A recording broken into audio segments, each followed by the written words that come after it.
Mag-walking ta, mga 3 laps lang siguro kay sakit akong pusoon. We'll see. Mag-stop there ang lap.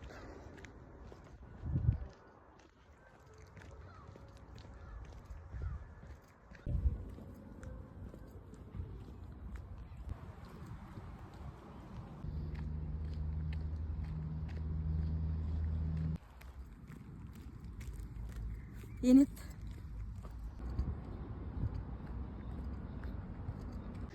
Second lap.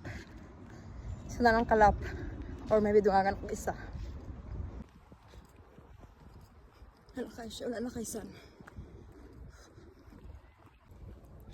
Pit na, third lap.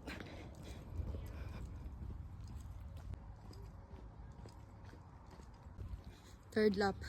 Probably not last. Sige, isa pa. Okay.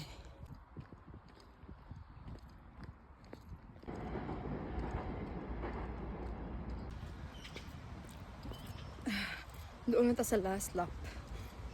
Ako lang di ako may mapila. Fourth and last lap for today. Bye. Pito ko mahuman. Helpful magidining walking pag kag menstrual cramps kay mawala ang sakit niya for a while, but nice one.